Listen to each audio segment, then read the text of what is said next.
Ravens Wrap is brought to you by Bud Light, FlyLady.net, Ocean City Golf Club, Comfort Inn Gold Coast, Ravens247.com, the original Green Turtle Sports Bar and Grill, and hosted by the Blue Ox Bar and Grill.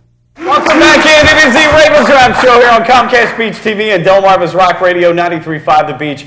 The Ravens lose 34-14. We got to get the spirit up a little bit, so I donned the Christmas hat here. You know, we're just trying to get some positive vibes. We got to flush this through the system. We're 4 doing that. years in a row to the playoffs. 4 years in a row to the playoffs. It's a good thing. We've got posters. You know you look like with that on? What's that? Who do I look? Who do I look like? You look like Hermie on Rudolph. Well, I got the ears for it, right? Yep. Hermie doesn't like to make toys. It's not my expertise. I'm not a carpenter by trade. More of a service guy. He's a dentist. Come on. I don't know. It's been a while since I've got the little figurines though and all that. So anyway, but we're trying to flush this through the system. Get it out. We got the Browns coming up, but we'll talk about it. I don't think that's going to take an entire segment with that. I will say this though, guys. The one thing that gets me with the Ravens this season, and obviously all these losses have been on the road, is that, you know, it's one thing to lose and have given your best effort and the other team's just better that day. But I don't think in any of the losses, Ravens fans or players or coaches can say that's the best effort that we could give that day, and I'm okay with that. In a certain way, I'm okay with that loss. We haven't been able to say that, and I think that's something that's really disheartening. Is that's not the Ravens' best defensive performance. That's not the Ravens' best offensive performance. But man, when we lose, boy, do we ever go on the tank, and that's tough to swallow. Can I throw this out? Could be the fact that 22 new players and maybe a lot of young guys that they just don't get it. They don't get the magnitude of things, and I know it wasn't young players that didn't play well. It was kind of everybody, especially this last loss. But some of those other ones, you know, again, Monday night against Jacksonville, not getting a first down until midway through the third period. I mean, it looks like that the team overall, and you know, if we knew the answer, we all wouldn't be sitting here. We'd all be making a lot of money. I'm not a psychologist, right? As John Harbaugh would say. I mean, I look at it and just go, wow, I can't figure it out. You know, we played a lot of bad teams, and truthfully, the defense really hasn't been tested a whole lot this season. So, I mean, this was going to be, you know, a big test. So, some games we're just going to look. The defense played poorly, but the offense gave us no chance to win the game. No chance. And when the plays were on the field, Joe didn't make them. And Ray Rice didn't touch the ball enough. I mean, 20 yards or whatever it was on the first play, we get -2, and then we throw the ball 5 straight times, miss a field goal. And then these corners that have been running or covering fly 9 routes the entire game are back out there on the field doing the same thing over again. Yeah. With a thin backfield. Although that all said, and maybe I've got to break it down more, that said, San Diego only had 4 more plays than we did. But I mean, but that's because they're throwing the ball all over the place. We got 12 yards of play. I mean, but I'm saying it's not as if there was such a discrepancy that it's so many plays when that you it's get 12 yards to 30. Tony, what's the stat, or just approximately what's the stat going from 20 yards to doing 80 yards and scoring a touchdown, not a field goal? Isn't it like 17 or 18% of the time you're going to do that? Taking the ball 80 yards, in other words, getting the ball on your 20 and taking it back. Yeah. They had an 80 and 80 and a 74-yard drive, all for 7. And in the fourth quarter, they all for 7. And on the fourth quarter, more importantly, 10 they got the ball on the 1. They had the ball 9 minutes, something like that. No, the fourth quarter had the ball over 10. The 30. One drive was 8.5. Well, they tanked it by then. I mean, they threw out the white flag. Yeah. I mean, if Harbaugh could have thrown in a towel, he probably would have. Well, although I doubt that with him because he's still got his starting unit on the field when it's 34-7. Yeah. Well, you know, right then he's texting brother Jimmy, I need you, baby. I need you, baby.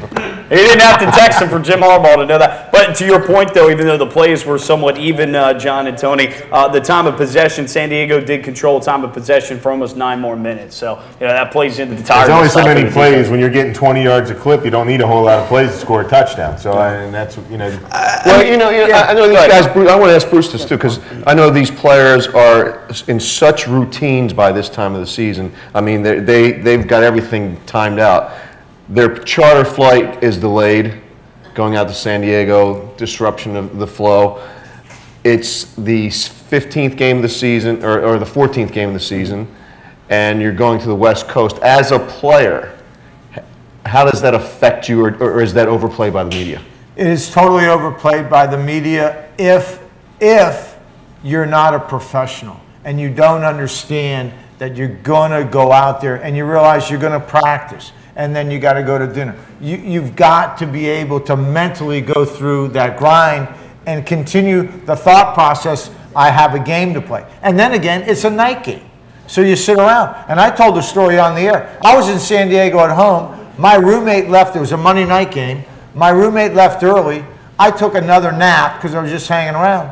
I had to have the police escort me to the venue, to Jack Murphy Stadium, to get in an hour and a half before, because I ended up sleeping again. So you've got to, as a player, fight through all that bull crap, because that's what it is. Final quick word. But I mean, here's the deal. You're sitting on a plane. You're doing your iPad stuff. You're jacking around. What do you do? It's like sitting on a couch. How about the guys, the high school kids, that sit on a bus for 2 hours and have to hop off and do jumping jacks and go play? I mean, this is a joke. You know, professional athletes making millions sitting on a plane doing iPads and playing games. Well, we got our answer. More of the Ravens Wrap Show coming up.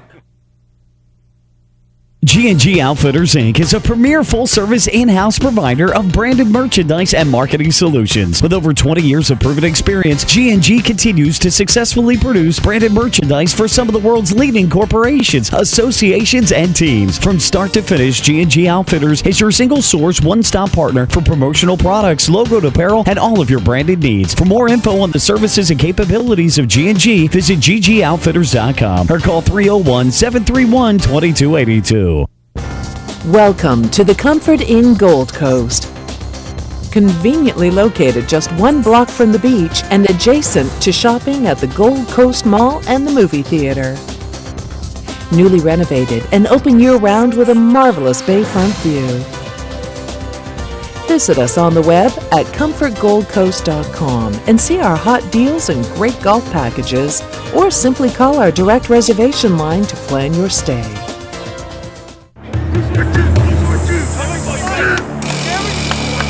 What's this all about? I'm giving Rich the NFL experience of a goal line dive. Really?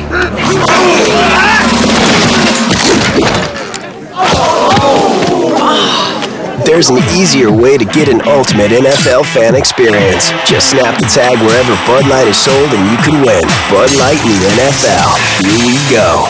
Can I make it? On the internet, yes. Into the end zone, no. Are you embarrassed to invite people to your home to watch your favorite football team? Well, don't worry, because you're not alone. FlyLady.net is the support you need.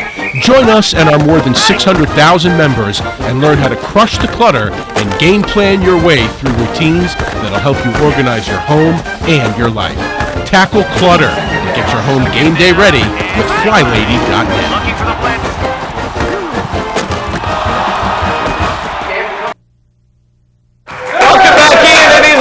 Ravens Wrap Show here from the Blue Ox, 127th Street and Coastal Highway at Ocean City on Comcast Beach TV and Delmarva's Rock Radio 93.5 The Beach. Want to thank our sponsors, the Original Green Turtle, the Blue Ox, Bud Light, FlyLady.net, the Ocean City Golf Club, G&G Outfitters, the Comfort Inn Gold Coast, JCTickets.net. Did I mention Ravens247.com? You can do it again if you All like. right, Ravens247.com. So, Mike Bradley, of course, we've got Bruce Laird, Tony Lombardi, and John Gehrig here. And guys, you know, we've spent 7 segments talking about the game against the Chargers. I think it definitely warranted that. But moving along here, that's out. We have to look forward. The good news is, again, the Ravens in the playoffs for a 4th straight year, and Pittsburgh lost. So back AFC North. The only team that's done that 4 years in a row, the Eagles could do it, but really the Ravens are the only team that right, has because the Colts were another team and they're not right. going right. That's right. Right. So it's good stuff. New England never did it 4 years in a row. No. They always had a break. So that's there was one year. I guess the Castle year they didn't make it. They went 10-6, but they didn't make it that year. So yeah. So I mean that's quite an accomplishment for the Ravens. And hey, you get in, you give yourself a chance, as we always talk about. But there's still a very good chance that you get a bye and at least one game at home in the playoffs. But you know, Cleveland, we got to take care of them. Guys, since we last faced them, we pretty much took care of business a couple of weeks ago, December the 4th, 24-10. We ran the ball all over them. They lost to Pittsburgh on that Thursday night game, 14-3, and we talked about it last week. They had opportunities to They win had that them game. You look at the numbers in that game, very even, and Cleveland could have upset them. They always play Pittsburgh really well at home. And it always Thursday helps night when you send your games, too. quarterback out on the field and he's seeing pink flying elephants around his head. And he's going to beat the Steelers. Well, that's true. Yeah. Cleveland not doing the concussion check on that Sure. with Colt McCoy. Also, then they lose to Arizona on Sunday in overtime, 20-17 in that game. Where they played fairly well. Seneca Wallace has been filling in for Colt McCoy, or he did in that game. I mean, he at least knows the offense. He's been around. I don't know that a whole lot's changed, obviously, in 2 weeks. I mean, we know about them. They have very little wide receiver. Greg Little is, high risk, high reward type of guy. A lot of drops. The team as a whole, a lot of drops. Peyton Hillis, Chris Ogbonnaya and Montario Hardesty, running back by committee. But again, I mean, they've got a pretty good run offensive line. They can run the football. But, again, it's a game where the Ravens do what they do and do what they do best. It shouldn't be a contest. I think it's all about, in this instance, it's all about Dick Duran and what he says to this Cleveland front. I believe instead of trying to get and stay in that 4-3, he gets somehow in a 5- and 6-man front and just says, you know what, Joe and your people, you're going to have to beat me because I'm not going to let you run the football. And I'm not talking about getting into these strong safety blitz and doing all. I'm saying just jump it down in there somewhere, and then 8 or 9 seconds before snap time comes, get in there and hunker down and say, if you want to beat me, you're going to throw the football because I'm not going to let you run. And he hasn't done it. The first time we played him, I was looking for it, and I love Dickie. He's got to do it because that's the only way they win the football game. Well, I think in that last game where Ray Rice, what did he have, Mike, 206 yards? I believe that's correct, yeah. So he runs for 206 yards. A lot of those were in the zone stretch blocking. He was patient enough this time to wait it out and cut off the backside. And I think it's where he's got a lot of his yards. You can expect Cleveland to adjust to that for sure. But the thing with Cleveland is that they don't have any offense. They have no offense. They can't get a lead. They can't make the Ravens one-dimensional. So the Ravens are going to dictate the flow because this team just isn't good enough. They're not an explosive team like the Chargers to change the way the Ravens approach their offense. Yeah, this is next week. We'll have a different tone because the Ravens will dominate at home. And what you're saying earlier, Mike, is point well taken. If the Ravens play their games at home in the playoffs, we're unbeatable. Yeah, I mean, we're a completely different team. So that's huge that we can get some home playoff games, or hopefully doesn't look like we'll be number 1 seed, but hopefully a loss. You never know what'll happen. Yeah, you never know. Yeah. We'll dominate Cleveland. I think we'll run all over them no matter what they do. I think Joe is good enough to, if they're going to stack the box and try to take the run, I think, Joe, we have the weapons to throw over top of that. So this is a easy one. Are we doing predictions right now? Because I don't want to be late. I don't want to be getting cut off. No, you're good. You're good. I think we still have about 90 seconds to go.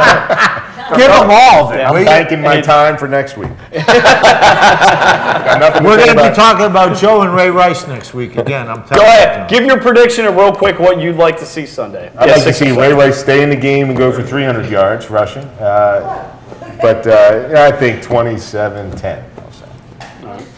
Tony? What I'd like to see is that they get Lee Evans involved in the mix and get some completions to him, because I think that'll be important down the stretch and going into the playoffs. I'm going to say this is going to be a Merry Christmas for Ravens fans.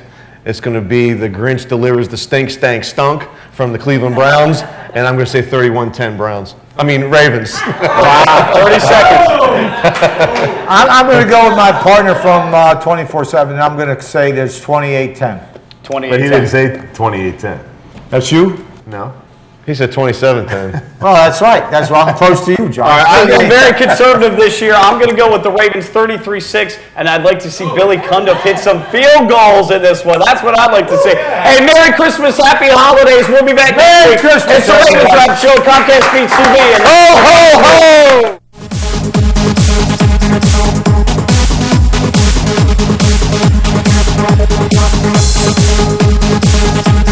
Ravens Wrap is brought to you by Bud Light, FlyLady.net, Ocean City Golf Club, Comfort Inn Gold Coast, Ravens247.com, the original Green Turtle Sports Bar and Grill, and hosted by the Blue Ox Bar and Grill.